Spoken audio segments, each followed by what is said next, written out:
এই সরকারকে কি একটি সমালোচনা করা যায় কি না যে এই সরকার যখন 8 আগস্ট শপথ গ্রহণ হলো, এরপরে এই সরকারের একটা ঘোষণা দেওয়া উচিত ছিল যে আমরা জরুরি কিছু সংস্কার এবং নির্বাচন ও বিচার নিশ্চিত করার জন্য এসেছি।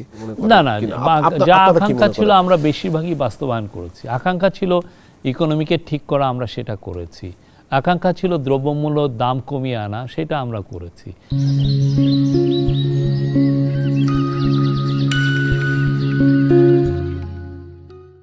আকাঙ্ক্ষা ছিল দেশে একটা ন্যায়ভিত্তিক সমাজ প্রতিষ্ঠার কাজ শুরু করা, সেটা আমরা করেছি। আকাঙ্ক্ষা ছিল বিভিন্ন সেক্টরে রিফর্ম আনা, সেটা আমরা করেছি। কিন্তু যদি আপনি মনে করেন যে অনেকের মধ্যে যেটা হয়েছে যে যেহেতু শেখ হাসিনার 15.5 বছর ছিল একটা স্বৈরতান্ত্রিক সরকারের বছর, ফলে তারা অনেক ক্ষেত্রেই তাদের ন্যায্য দাবিগুলো নিয়েও তাদের কাছে যেতে পারেনি। যখনই ওনারা গিয়েছেন তখন অনেক ক্ষেত্রে পুলিশ গুলি করেছে, তাদেরকে হ্যারেস করেছে, অ্যারেস্ট করা হয়েছে অনেক ধরনের। ফলে একটা ভয়ের রাজত্ব ছিল বলে অনেক কিছু করতে পারেননি। ওনারা মনে করেছেন যে এই সময়ে এসে এই প্রোটেস্টগুলো ওনারা করতে পারবেন।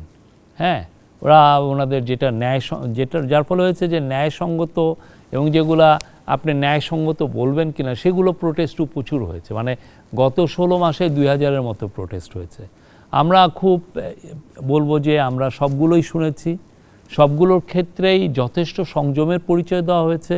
অনেক ক্ষেত্রে কেউ কেউ বাড়াবাড়ি করার চেষ্টা করেছেন, বাট সেক্ষেত্রেও পুলিশ যথেষ্ট সংযমের পরিচয় দিয়েছে। আমরা আশা করব যে আগামী 2 মাসে জাতি যেহেতু ইলেকশনের জন্য এখন প্রস্তুত, এই বিষয়গুলো আর কেউ অন্যায় আবদার নিয়ে দাবি দেওয়া নিয়ে কেউ আর মাঠে মানে রাস্তায় আসবেন না। নেক্সট একটা গভর্নমেন্ট আসছে ফেব্রুয়ারি 12 তারিখের ইলেকশনের পরে, আপনারা তার কাছে আসবেন। কারণ আমাদের যা ম্যান্ডেট ছিল, আমাদের যেটুক করার এই গভর্নমেন্ট কিন্তু যথেষ্ট করেছে।